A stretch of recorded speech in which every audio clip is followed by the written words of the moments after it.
Personne, jusqu'à Bruegel, n'avait songé à représenter le dénombrement de Bethléem, et personne ne le fera après lui. Le tableau qu'il peint est des plus surprenants. Un petit village brabançon en hiver, noyé par la neige, une fin d'après-midi. Les paysans bien chargés se hâtent de rentrer.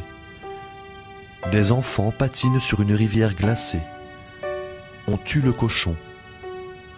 En arrière-plan, une église, une buvette à l'enseigne du cygne, et un tronc d'arbre à côté duquel des soldats paraissent arrêter des hommes, et un ancien château fort qui part en ruine. Ce n'est qu'en déployant une très grande attention que l'on s'aperçoit de la scène qui se joue au premier plan. Dans une auberge, une grande table où des gens se pressent a été installée. Un homme vêtu de fourrure reçoit de l'argent d'un paysan, tandis qu'un autre prend consciencieusement des notes sur son registre. Il s'agit du recensement de Bethléem. Il est alors possible d'identifier les deux personnages qui se hâtent au premier plan. La femme juchée sur un âne, n'est-ce pas Marie, prête à accoucher? Et l'homme qui les précède, portant chapeau, une scie sur l'épaule et un panier au bras, n'est-ce pas Joseph? À première vue, on pourrait penser que Peter Bruegel est un peintre très déchristianisé, qui se sert de la scène biblique comme un prétexte à représenter les pittoresques activités du petit peuple. En réalité, c'est un tableau profondément religieux. En reprenant l'anachronisme traditionnel de la peinture, les personnages bibliques ont toujours été figurés avec des costumes contemporains, le peintre lui donne un nouveau sens. D'une part, en parsemant son œuvre d'allusions aux pratiques de la monarchie Habsbourg, Bruegel fait des maîtres espagnols du pays les nouveaux Romains qui font des recensements, lèvent les impôts et persécutent le protestantisme. L'empereur Philippe II n'est-il pas un nouvel Auguste qui veut faire recenser le monde entier? D'autre part, en noyant la Sainte Famille dans la foule et la neige, le peintre donne une vraie leçon de théologie à ses contemporains. Il leur enseigne l'incarnation.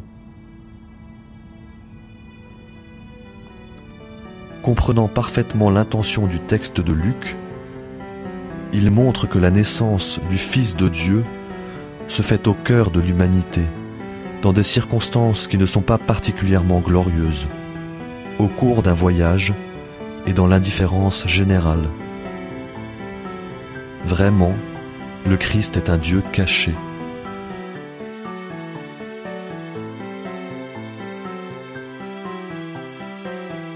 Alors qu'ils sont censés être le cœur du tableau, Marie et Joseph sont représentés comme de simples voyageurs perdus dans la neige.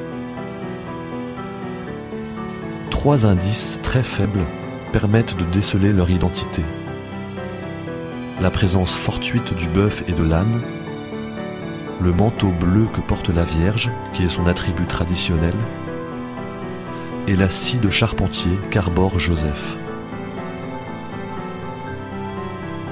Le sens spirituel de cette discrétion est très fort. Il faut chercher dans la foule le sujet du tableau, comme il faut chercher dans le monde la présence discrète du Dieu incarné.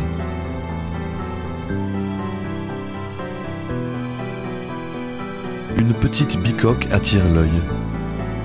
Elle est située vers le centre du tableau et se trouve être le seul édifice à porter une croix, qui se détache fort nettement sur l'arrière-plan de neige. À l'écart de la foule du recensement, elle exprime la pauvreté et le dénuement. Une femme s'évertue à s'occuper de quelques maigres plantations qui ne poussent guère en hiver. Quel est le sens de cette masure? Forme-t-elle un contrepoint à la richesse qui entoure l'auberge du premier plan avec sa chaleur, ses poules, son cochon que l'on tue, ses foules versant l'impôt? Sa croix indique-t-elle qu'elle va bientôt servir de crèche à Jésus?